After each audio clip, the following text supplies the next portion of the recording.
Three, two, one. Here we go, folks. Welcome. It's Friday, end of May. It's a beautiful day here in Montreal, and I'm glad that you're spending some time here with me talking about things that are veteran related, that are somewhat related or all related to Canada. But if you are tuning in from the United States of America, thanks for tuning in. Growing audience down in the States, which is always appreciated. Today, we're going to be going over a topic that I like getting into because it's obviously related to health, but it also touches on my nerd side, which is chemistry. We're going to be talking about weed. Yeah. So hopefully you were able to tune in to hear Will Branham, Navy SEAL, and president CEO of his company, which is Naked Warrior Recovery. So I figured, hey, why not talk about weed a little bit more? A lot of us here in Canada, if you're a veteran, if you got service related injuries like myself, you get free weed shipped right to your house. Thank you, JT. I won't say that too often, but thank you, Justin, for making that happen. It's not all bad. It's not all bad with this guy. So we're going to get into that. But before we do, I just wanted to say that if it's your second time tuning in and you haven't subscribed, what are you waiting for? Seriously, what are you waiting for? Okay. Hit that subscribe button, hit the like button, share this out. Let's get people tuning in. We're streaming live on YouTube, on X, and for the first time, I'm streaming live on my X channel. So if you're tuning in on my X channel, on the Hard to Kill Podcast X channel, give me a like in the comments saying first time. Okay. Drop it in the comments, or even if this is your first time, just in general tuning in, drop first time in the comments and we'll get started. So the first thing I wanted to touch on was the Tactical Athlete Games. This is what I'm going to be doing tomorrow. So I've been training, albeit I haven't been training enough, man. A vacation always derails me. So I'm totally going to throw my family under the bus on this one. And I just haven't been keeping up for the last 3 weeks. So apologies to my coach, LP. Put together a solid plan, but I haven't been following as closely as I should. But I'm going to go represent. I am a bit nervous. I'm not going to lie. Tactical Athlete Challenge is going to be held in Brockville tomorrow. Thanks to Sean Davison for putting this all together. Was on the show 2 episodes ago talking about it. It's a first of its kind here in Montreal, in Canada, as far as I know. But this is going to be a good event, man. It's about performance. I like it. I like it. Don't get me wrong. I like the events that are for athletes that are a bit banged up, like the Invictus Games. I like that. But this is going to be something where I'm actually going to be able to test my fitness. So being quasi old in my young 40s, I want to still see if I've got it. So this is going to be taking place tomorrow morning, and I am going to be doing some athlete interviews as well. So you're going to be able to tune in to that here on the podcast and on YouTube so that we can have a little bit of fun and turn this into the wide world of sports for tactical athletes. So that's tomorrow. Go check it out. And next year, I'm sure this is going to be even bigger. So let's look at some of the most recent episodes that have dropped here on the podcast, but you might not have discovered yet. I just released an episode on the power of red light therapy, which I had no idea how impressive this stuff was and how much research there was behind it. You might want to check this one out. Dr. Carl Rothschild is an OG in the space, and I'm seriously considering getting a full-on red light bed for my house. I want to live forever. Let's just put it that way. And then We Don't Want You, Uncle Sam, with LT. I believe he's still in LT. Matthew Weiss. He's a active duty Marine Corps LT, and his book, which was featured on major news networks in the United States, is talking about how they recruit, or how to recruit, Gen Z, because he's a Gen Z, and he's got a lot of interesting points that I think we could incorporate here in Canada if we're looking to recruit some young guns into the future. So like I said earlier, Sean Davidson's episode is here as well, the Tactical Athlete Challenge, if you want to learn more about what it's all about. Let's get some action here in the comments, folks. If you're tuning in from America, like I said, drop America in the comments. And if you're tuning in from Canada, where in Canada are you tuning in from? Tuning in from Lethbridge, tuning in from Moose Jaw. I'm staying in the West right now. I was just in the West. Tuning in from Barrie, Ontario. Let's see where you folks are tuning in from. And if you're tuning into the replay, type them in too, man. Really appreciate it. Moving on, I'm going to share a quick video from Esprit de Corps. Scott Taylor has been in this space forever. So, I mean, hats off to you, Scott. We're just starting to catch up. You've been critical of the armed forces forever. Your book back in the 90s, can't remember the name of it. I have it somewhere. Just outlined how bad the forces was and how bad the abuse of power was. And clearly it hasn't got cleared up. So a very prescient book. But I like the fact that you're getting into the YouTube space. We need more of you. So this is titled Canadian Armed Forces, Time to Mobilize Our Veterans. So let's tune in here. Let's see what he's got to say.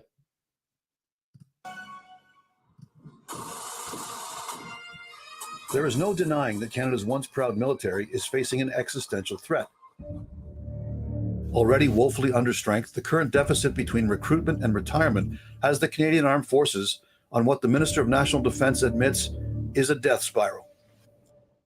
It is time to target how the Liberal government can ease the CAF's current workload in order for them to concentrate on recovering combat capability. With close to 16% of the authorized personnel roster vacant, all three military branches are already failing to meet their operational obligations to NATO and NORAD. The Royal Canadian Navy and the Royal Canadian Air Force have had to cancel international deployments due to a scarcity of trained personnel. Yeah, more to the whole idea of the death spiral happening. Just to, I guess, put things in context, when you can't, and COVID made this even worse, when you can't keep the people in long enough to train the next group of people, you've now got a problem.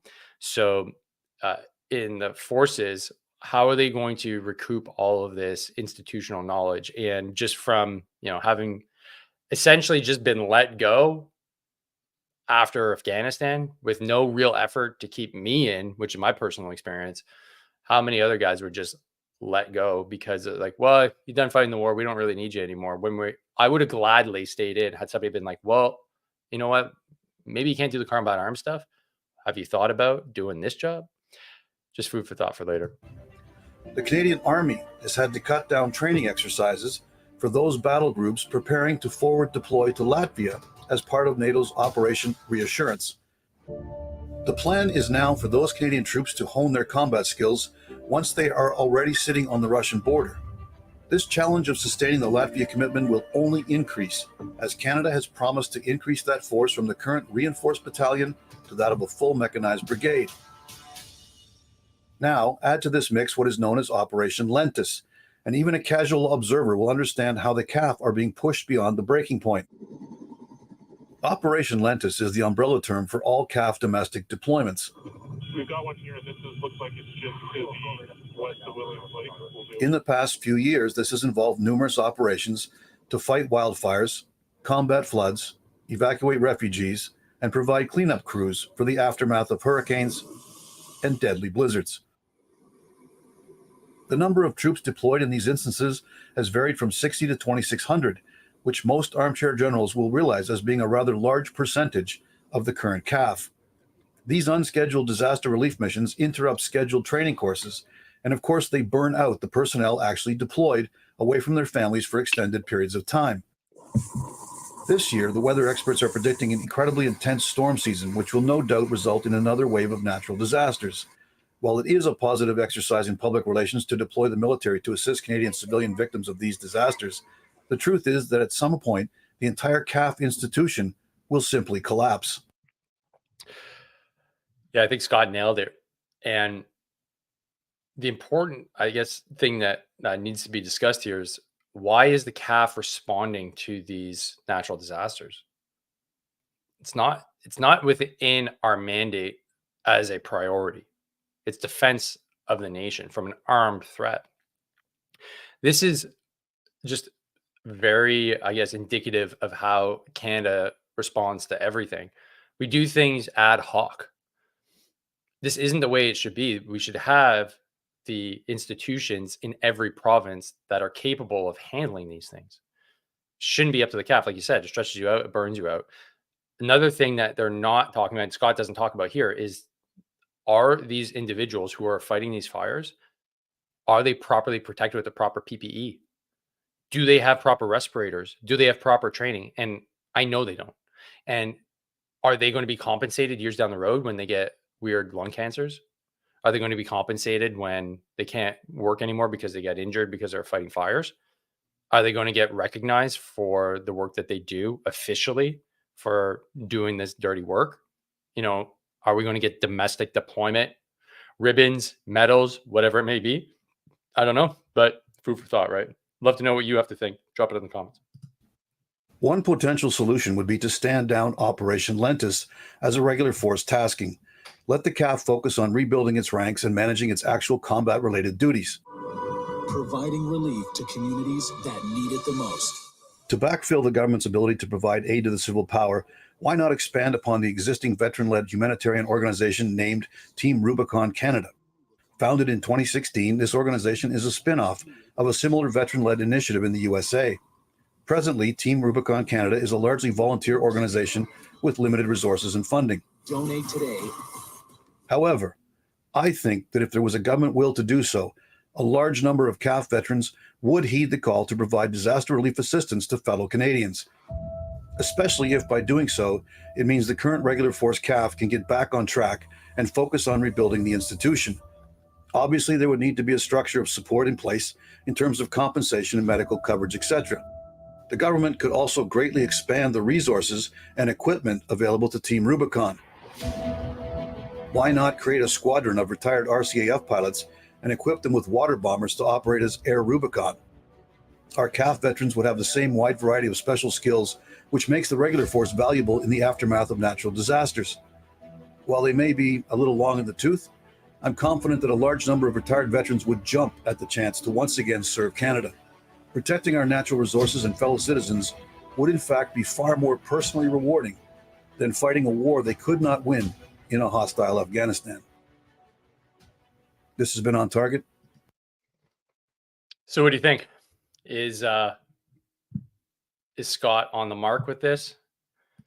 Is that something that you think, if called, you'd go and do? Work for a company, or they're a company like Team Rubicon. I mean, I've checked them out. I've looked them up. I've considered volunteering for them as well, especially with that purpose element, giving yourself a mission. Doing some volunteer work might be very valuable, but even if it's paid work, would you, put your mitts back on, put your backpack back on, and start doing some heavy lifting? I think Scott's right. I think we could definitely do some good work there and provide a hell of a lot of purpose for a lot of veterans that are looking for another mission. So love to know what you have to think. Drop it in the comments and let's move on. I want to talk about something that's very dear to me, which is the Military Influencer Conference.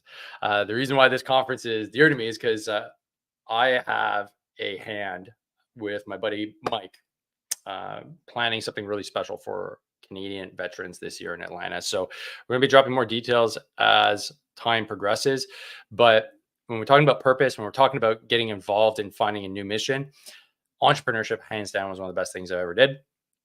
And it just provided, this and a whole host of other things that have just completely enriched my life. I want to be able to share that with as many Canadian veterans as possible. The Americans get it. They are built on capitalism and businesses and building good businesses. And why can't we do that here in Canada?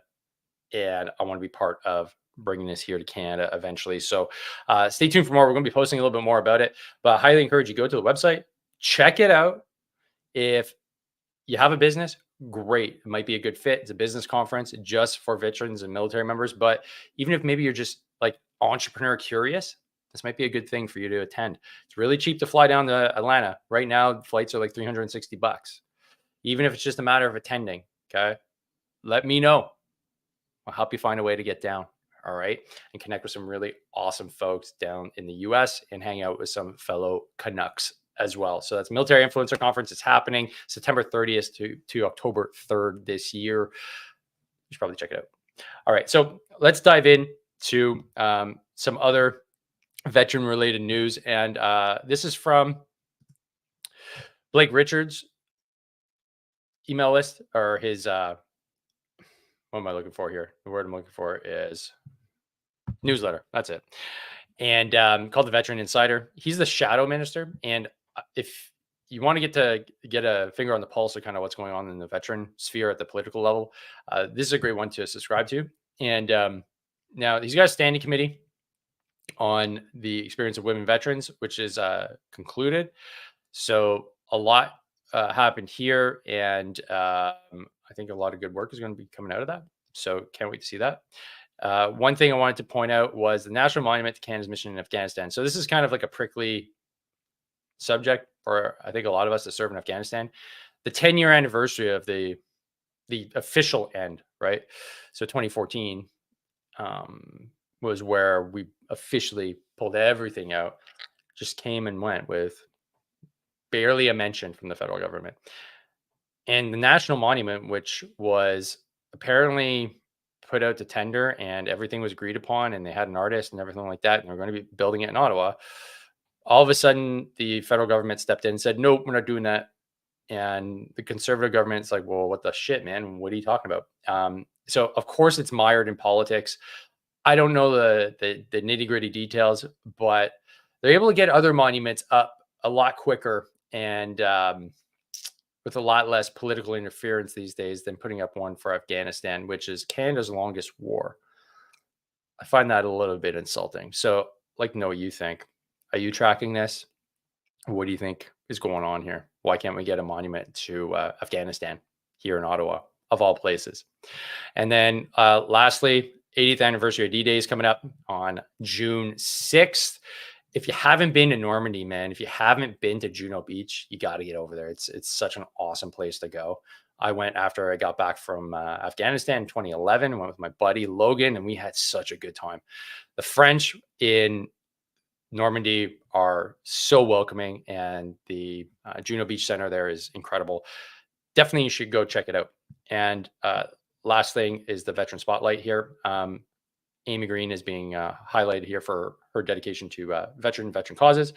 And just wanted to point that out, that there's a lot of things going on in the veteran space, and I love to be able to share that as widely as possible. So let's get into our presentation today, which is what I call 21st century weed.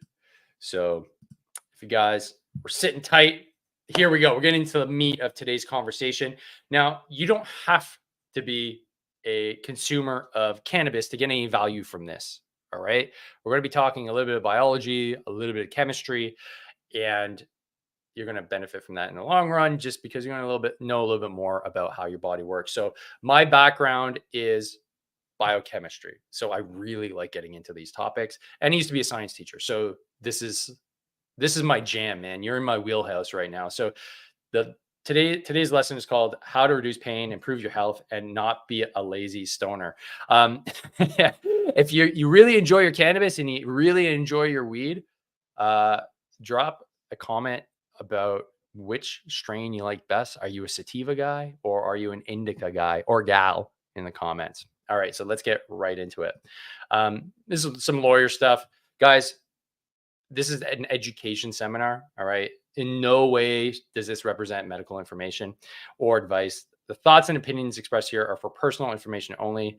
Morrow Consulting and Training, Inc. It is not, and let me rephrase that. My company, Morrow Consulting and Training, Inc., is not responsible for any effects that occur after the consumption of any cannabis products listed in this presentation. Okay, so we're all clear. This training is for you if you're experiencing regular aches and pains. You're a CAF veteran with a service-related injury, but even if you're not a Canadian Armed Forces veteran, you can benefit from this. You're dealing with higher levels of anxiety. You've got injuries that slow you down, and you're frustrated always with having to rely on Big Pharma for therapeutic solutions to some of your ailments. Initial survey time. So this is where I'm going to ask you, just because I can't put up a survey here, unfortunately, that I want to put up. My quick question to you is, how many here have used cannabis to help with their levels of pain? And if it's yes, drop a yes in the comments. If it's a no, drop a no in the comments. Okay, so inside the training, I'm going to reveal how you can reduce your joint pain, reduce your anxiety, and improve your overall fitness simply by learning how to use cannabis to your benefit. People often say that isn't weed just for lazy stoners? I mean, back in the day, growing up in the 90s, weed was for the, dudes that would show up half baked, giggly all the time in class, just not getting after it, right? Probably not playing a lot of sports. Most of the guys I knew weren't playing sports. They were cool to hang out with because they were stoned all the time and kind of chill. And then you have all the stereotypes, right? Cheech and Chong. So for me, weed wasn't a thing. I didn't touch the stuff. I was like, no way, man. I don't want to be slow. And then joined the military at 19. So didn't really have much opportunity to get involved in drug culture. But booze, oh, buddy, hit the sauce pretty hard. That's okay, though, in our society. We won't get into the whole societal aspect of things just yet. But so cannabis still has a ways to go in terms of being more socially acceptable, in my opinion. If you don't want to get addicted, isn't this a gateway drug? Yeah, that's what was often said, right? Cannabis is like the gateway drug. I would argue like booze is also a gateway drug, but that's neither here nor there, I guess. I can't be stoned all day. I've got a job, wife, and kids to take care of. And that's a fair argument and something that I was concerned with as well. But let me get into it a little bit more, especially if you're new to this stuff, and explain to you how you can mitigate that issue. This is a great quote, and I hope it's true. I hope Thomas Jefferson said it. And if he didn't, you can fact check me in the comments. But if people let the government decide what foods they eat and what medications they take, their bodies will soon be in as sorry a state as are the souls of those who live under tyranny. Whoo! I got to make a shirt about that. I have the Socrates quotes shirt. I think this Thomas Jefferson quote needs to go on another shirt. If you agree, man, I'd love to hear about it.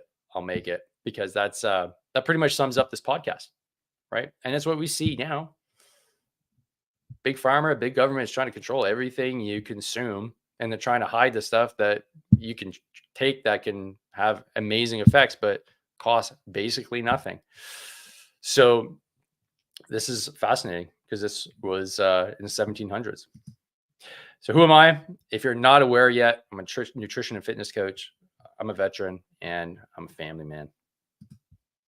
My story was that I got hurt in Afghanistan in 2010. And when I got back, I was a bit banged up, and I leaned on my education, which is being a teacher, being a science teacher, like I said earlier. I got back into that and settled down, but then had a fall off a cliff moment. Injury got worse. My back, my knee, and psychological issues all compounded. And then that led to me leaving my job, sitting in the basement for quite a while, but then figuring things out, writing a book, starting my company, and I'm here today now. But I didn't let the opioids get me. That was the main thing. Even though they prescribed them to me all the time for my pain, I was like, not going to go down that route. Basically, I said, I can't live like this. So I went ahead and tried to fix it. Took me a while and still an ongoing process, but I'm better for it. I committed to accepting that I clearly didn't have all the answers, which was kind of like the main thing that most folks have to kind of accept. Like, I don't know what I don't know. And I decided the only way to fix myself is to seek help and wisdom from anywhere but the Canadian Armed Forces. So I just started seeking help. And I found awesome help, actually. I found my coach, LP Bujo, who's still my coach to this day. And I also started reading a lot. And some of the books are behind me right now, namely Kelly Starrett's book, The Supple Leopard, who's been on the show twice. And I just was a magnet for all the information I can get my hands on that would get me better. So we dug deep into my habits, and a lot of my habits are crap. My trading habits are crap. I wasn't strong. I thought I was. And I just wanted to fix everything I could. So I started actually using the education I got in university and started actually applying it because now it made sense. So learning about the cell and learning how to improve things like your mitochondria and make sure that you're slightly better off every day and not eating crap food and understanding how all that ties into your mental health. And ever since then, I've only had one or two really bad back flare ups. My mental health has slowly, progressively gotten better. I've done 3 CrossFit Opens and I've done an Ironman. So I'm pretty proud of that. And tomorrow I'm doing the Tactical Athlete Games. So who would have thought? This is what the Army said essentially when I got out. Don't lift anything more than 10 kilos, which is ridiculous. That's like 25 pounds, 22 pounds. Take a lot of opiates, Tylenols, and Advils and T3s or whatever you call them, whenever pain is bad, and refrain from standing for too long, sitting for too long, or walking for extended periods. It's like, dude, what, like, seriously, like, what am I supposed to do then? It's just supposed to be a potato. I think that's what the message is, be a potato. So I decided to come up with a new plan, and I called it the long game body system, which includes awareness, inflammation reduction, and corrective exercise. And that's what we're going to hop into right now. So let's get into the awareness phase. The awareness phase is essentially, where does it hurt, right? So for me, it was my low back. My low back was really painful. So cannabis dosage and frequency protocol development was part of reducing the inflammation. So using CBD was very important at this phase. So this is where I started taking cannabis as a means to actually allow myself to do a little bit more. So I would take it every day as part of a protocol of waking up in the morning, having my water, having a bit of lemon juice in there, and then having some CBD, and then slowly kind of coming back online, right? I wasn't quite used to using THC. I got blasted really quick and my tolerance was really low. So I didn't like the feeling and I wanted to be functional. I had 2 young kids at home. I also incorporate mindfulness training and self-myofascial release. Now, with the combination of cannabis, I find self-myofascial release a lot more effective. And that is essentially foam rolling. The corrective exercise phase was where I was just able to do more movement, and more exercise allowed me to get into better positions and get a little bit more mobile. So I was able to add more volume to my work then because I wasn't as stiff and I wasn't as sore, and I was able to improve the amount of time under tension. So how much time I could actually like lift a barbell, which was great. So I was able to get a little bit stronger. And where's all this going? It's that cannabis use can lead to maximizing your athletic production and your productivity, right? So it reduces chronic inflammation. So as soon as you can get a little bit less inflammation, a little bit less pain, you can do a little bit more. And then doing a little bit more actually reduces inflammation. So you can see you can go into a positive feedback loop. So that's the point of what I'm trying to get at today, is that using this simple, natural substance, you can see a continued improvement in your overall health. So let's get a little scientific here for you science nerds. This is where I like to shine. So THC, this is tetrahydrocannabidiol. Okay, this is what THC stands for. This is the actual chemical structure that we see here. This is CBD. All right. So if you want to know what that structure looks like, we got it right here. Now, when we move on, CBD and THC actually, that's the global, like these are the 2 compounds that we find when we talk about cannabis. Okay. There's more than just CBD and THC. We'll get into that in a second, but these are all the compounds that are derived from the plant Cannabis sativa. All right. So the word marijuana refers to just parts of the product of the Cannabis sativa plant that contain THC. So that's, what we call like street terms, right? Marijuana, which is a Mexican term. And so you can go watch a documentary on Netflix. It's great. THC is a substance that primarily is responsible for the psychoactive nature of smoking a joint. The main cannabinoids are THC and CBD, but there are like 100 others, and they're probably going to find a whole lot more. We have to put things in perspective. The endocannabinoid system was only really discovered like 30 years ago. So this is an entire system within the human body that of cellular receptors that was literally only discovered like 30 years ago. So the research is still very, very, very young on this. Sativa and indica species variants have different effects, and all these work on the endocannabinoid system within us. So we have literal receptors for these molecules because these molecules are found naturally in nature. So the question is, well, what does the endocannabinoid system do? We can look at that actually. So I pulled something up here, the endocannabinoid system. This is from Harvard. So they got to be on point. They got to be on point. Essentially, this is a if you look at the entire human body, okay, and you want to kind of break it down as like what the hell's going on, it's basically like a bunch of highways of cars going in two different directions and just like trading information. So it's like transport trucks. So these all your cells are then getting signals that are controlled by neurotransmitters. These neurotransmitters are just little chemical compounds that are bridging this gap here. This neuron is a nerve, the end of a nerve. Okay, you're going to have these neurons, and they end up sending these chemical signals across, which is called a synapse. And so the endocannabinoid system literally is attached to these cells all over the body. They're in your brain, they're in your gut, they're everywhere. So that's why when you smoke weed, you might feel it literally over your entire body. But then again, some people might not. I mean, if I get super baked, I feel like I have wet blankets all over my shoulders.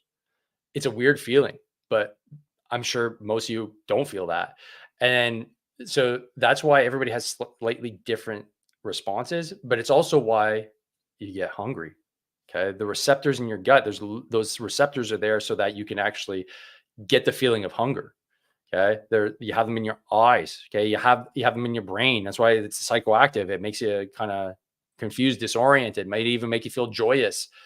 So understanding the system is still not fully understood. So all we know is that when we consume them, they have an effect because they start locking onto these receptors. So many of us have heard, I'm just going to read here from the actual website. Many of us have heard some of the transmitter systems within our body, such as the sympathetic nervous system, which gives our fight or flight response. Fewer have heard of the most recently discovered endocannabinoid system, which is amazing when you consider that the endocannabinoid system is critical for almost every aspect of our moment-to-moment functioning. Crazy, eh? The ECS regulates the control of many of our most critical bodily functions, such as learning and memory, emotional processing, sleep, temperature control, pain control, inflammatory and immune responses, and eating. The ECS is currently at the center of the renewed international research and drug development. Yeah, no kidding. Like this wild alien plant that is basically found everywhere has these insane chemical properties that allows you to feel hungrier. Okay. It improves mood. Hell, man, like it reduces inflammation. Plus the plant apparently sucks up radiation. Insane. Yeah, there's a whole bunch of, and you can freaking eat it. Hemp seeds. Like it's a crazy wild plant. That's what Joe Rogan said. He's like, it's an alien plant. Shouldn't be here. So that's the endocannabinoid system. So let's get back to the actual presentation. Oh shoot, guys, I'm sorry. I didn't show you the I didn't show you the graphic here. I'm still learning. This is the graphic I was pulling things from here. It's this right here. Okay, so let's go back to this here. So moving on, possible effects of cannabis. If you guys have smoked before or even taken oils, whatever you take, we have the generalized idea that sativas and indicas do different things is essentially from years gone by. What the research is actually showing is that there's no actual difference between sativa and indica strands when you consume them, only because they've been crossbred for so many years now that most of them are hybrids. The typical term that indica means inda couch, like it's going to chill you out and make you super mellow, can have some merit. Most of the time, you've already identified that this is going to do that to you anyway. So you're already setting a condition for when you're consuming it. And since the power of our mind is so powerful, we're likely going to behave in a way that's going to be similar to being chill. So they've done double-blind studies on this where they have sativas and indicas, and they've seen no difference in terms of are they more chill or are they more hyperactive. So we can use this here, and the only reason why I put that there is that this still might have some merit, but overall, you know, high CBD indica or high CBD sativa will likely have the same effect on you. But everybody's a little bit different. And again, the research is still pretty young on this. So take it with a grain of salt. The endocannabinoid system, like I said, just to reinforce what I just went over on the Harvard website, is that it affects everything within us: sleep, mood, appetite, memory, reproduction, fertility. Fun story. I was a little bit stoned when I made my second kid. So just saying, okay, gets the juices flowing. And there we go. Kid number 2. Let me tell you, it's a hell of a lot better than booze. So has anybody else used marijuana as a fertility drug? That'd be interesting. Let's get in the comments here. Dirk Zink. Thanks, buddy. God bless you, brother. Yeah, that's nice. Thanks, man. And here we have all great advice. However, some days are impossible. Yeah, man. I feel you. But as a good Stoic would say, this too shall pass.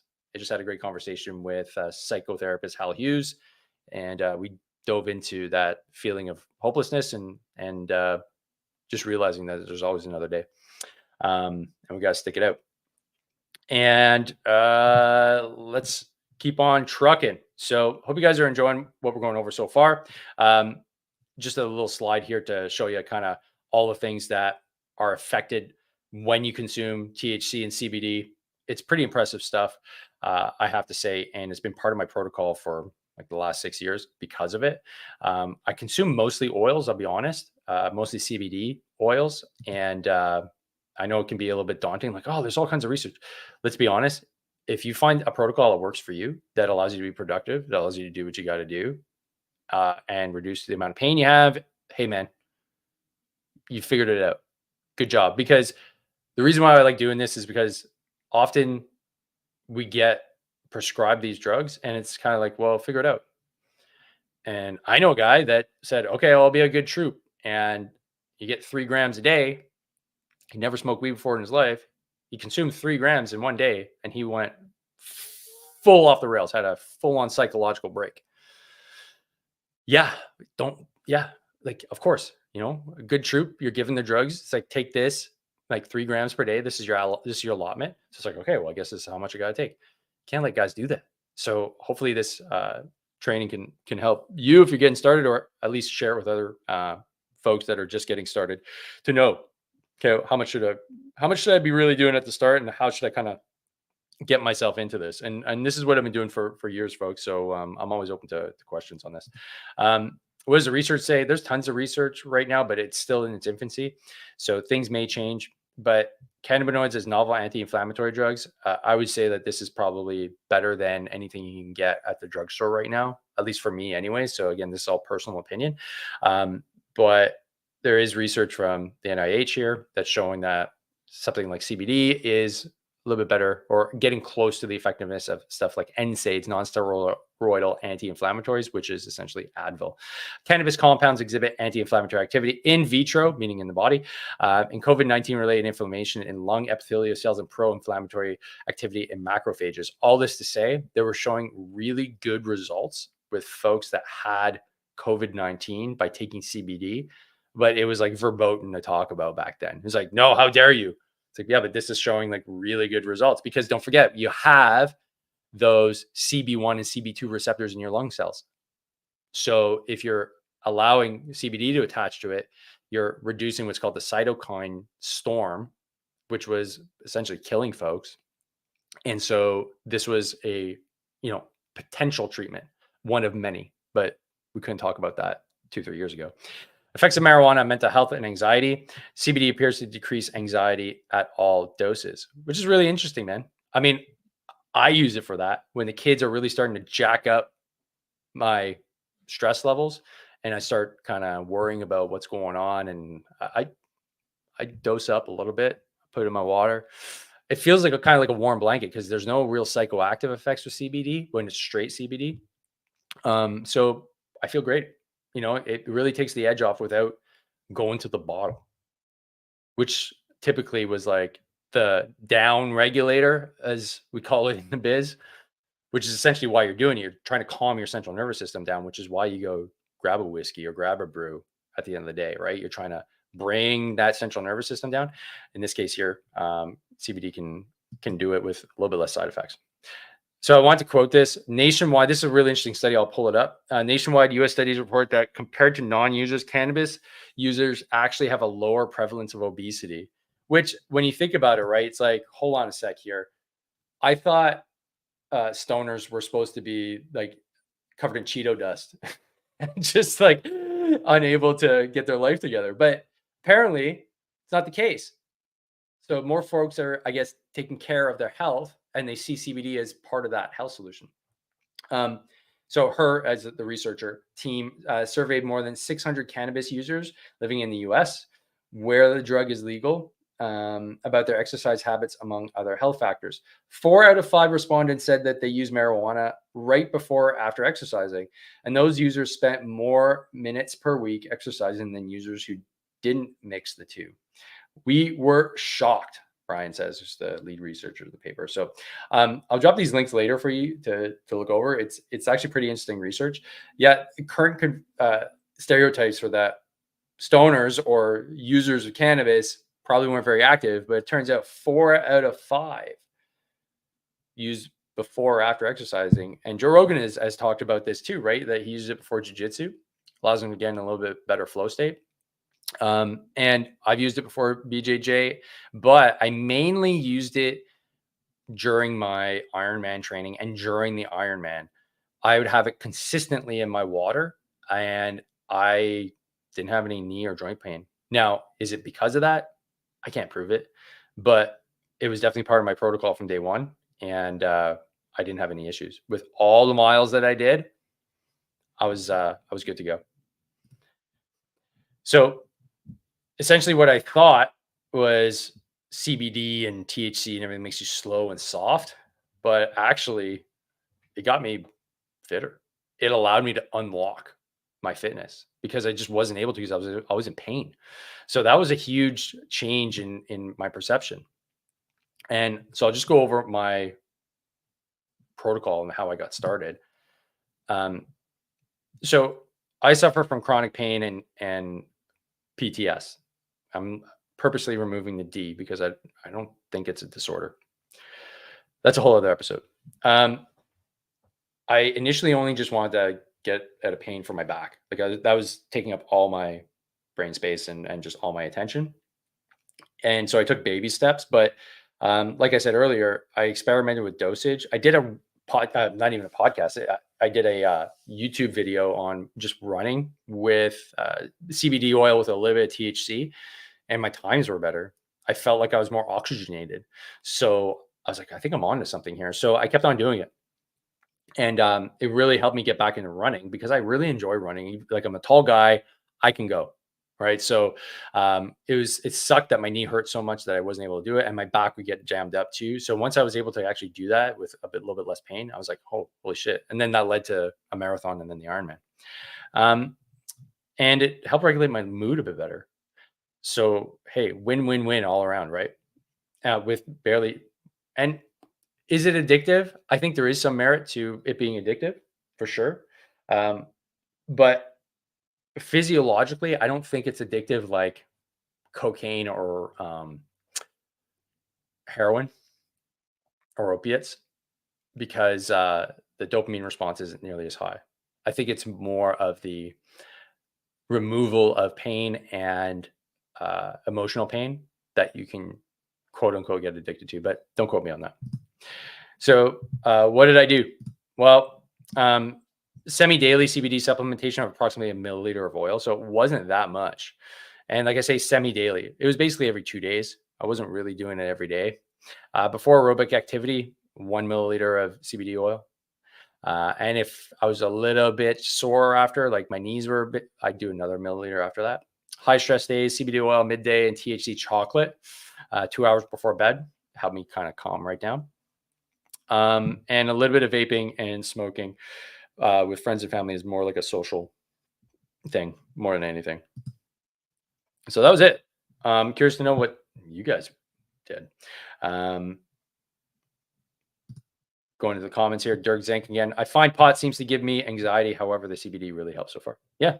Yeah. I mean, everybody has a different response, right? Because all your receptors will control a different synapse. Will be controlled by the synapses that are firing, that are going to hit your cells. And then when they hit the cell, you don't know what's going to happen. It's a different beast for everybody. So, but it's good that you're finding some therapeutic effects from it. So like I said, this is me here, finishing the Ironman. It was a huge accomplishment for me. Really had little to no chronic pain, which was pretty impressive. I lost a ton of weight in order to do it, which would be expected for doing all the training. And I consistently trained with CBD, and I had a ton in my water bottles. Like it was part of how I got through. And I just was able to, appreciate being at another level of fitness. And I have to thank Cannabis for helping me get there 100%. So let's recap here, folks. Before we wrap up, cannabis has two main active cannabinoids, THC and CBD. THC is the most psychoactive. Preliminary research has shown CBD can reduce levels of inflammation and improve sleep quality. Counterintuitively, cannabis consumers, on average, are more fit than non-consumers. So, hey, man, that's a reason to start using if you haven't, right? You're going to be shredded, bro. Get that THC and CBD in you and be shredded by summer. And there are no hard and fast rules to follow. So really, this is where medicine, if you want to call it medicine, is starting to become hyper personalized. And I think this is where medicine is going, because we're going to have the ability to measure things like your blood concentrations of literally everything you can imagine consistently with blood glucose monitors. And that's going to allow for hyper targeting of health issues. So I think we're just at the precipice of that becoming reality. So it's going to be up to you to figure out your protocols, which is going to be pretty cool, but also pretty frightening at the same time. So the cool thing about CBD and THC is that it's very like overdosing, aside from, the guy I was talking about earlier, is relatively hard, right? So always take it one step at a time, take a little bit, and then gradually increase the dosage. And if you're just starting out, I would not recommend starting with 3 grams worth of cannabis. That's a little bit too much, even though that's what they prescribe us. If you're just starting out, pump the brakes, big guy. All right. So you're probably saying like, hey, Dave, if I ever have a minute, spark one up with you, I'll give you a shout. But no, let's chat about this a little more. You have choices, right? You can either decide, hey, maybe I'll go down this path, THC and CBD, or maybe I won't. But if you're on the fence, let me see if I can push you on the fence of at least trying CBD. So if you're a Canadian Armed Forces veteran and you have a service-related injury, this is for you. At zero cost, you can have cannabis delivered to your door. Okay. Well, at least here in Montreal. Okay. Most places, I don't know if you have to go pick it up, but at least here in Montreal, I get delivered to my door, which is great.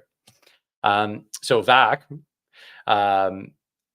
is on board, and you pay $0 once you get it approved. If you're wondering how to get it approved, right? You'd be like, oh, the paperwork, everything like that. You can reach out. Okay. I have a form. I'm going to drop it here in the comments. And this is with my buddy's company, Alpha Veterans. Let me just pull it up here. And if you fill in this form, okay, we'll get you sorted out and help you along the process of getting your prescription done. Okay. So I just dropped this in the comments here. Go to that form. I'll even put it in the description when we're done here. You can go fill that out, and then the information will go to Alpha Veterans. Alpha Veterans is a national organization, English and French. En français, c'est à Québec qu'on fait ça. So all the Francos, if you're listening, you can get service here as well. And this is who I use, right? So great service, helps you out, and you can get your medical marijuana needs met by this great organization. And they have a whole host of other things that can help you get healthier and fitter as well. So that's step one for Canadian Forces veterans that do not have their medical cannabis sorted yet. If you're not a Canadian Forces veteran, or you don't have a service-related injury that would allow you to get a prescription, then there's another option. Now, if you paid attention or watched the episode that just dropped with Will Branham, I'm very happy to have partnered with him and his Naked War Recovery to provide you at discount his CBD products. His mission is to help veterans get healthier and reduce chronic pain and inflammation as well. So this is a no-brainer, guys. I'm going to put the link here as well. And you're going to be able to make an order from his company here. And I'm going to bring the link up on the screen right now.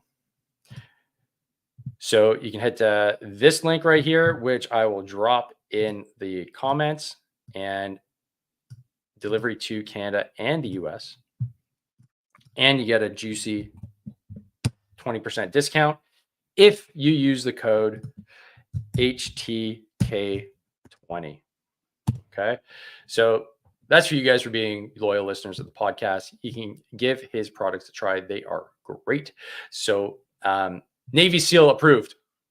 All right. So if this is your first foray into CBD products, why not give it a try? A fellow veteran that's helping out the veteran community.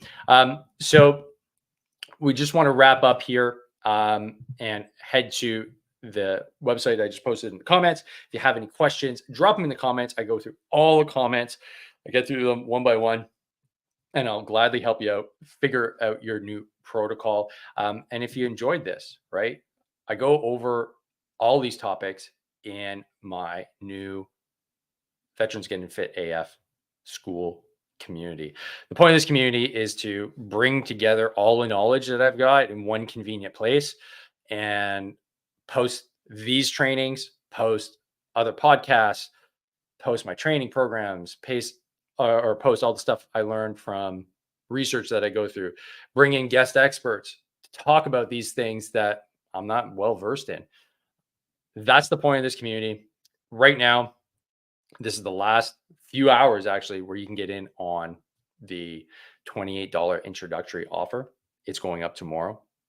It's less than a Timmy's double per day to get yourself the best top-notch information and coaching, group coaching for veterans, hands down. And it's all here in the Veterans Getting Fit AF community. The link is in the description.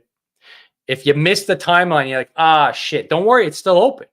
It's still open. I'm still accepting people. Just gonna have to pay a little bit more. That's all.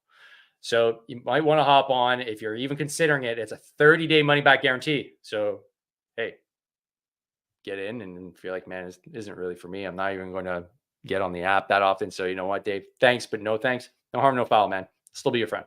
So, guys, I really appreciate you tuning in. Let's head to the comments. Let's see if there's anybody here dropping some truth bombs.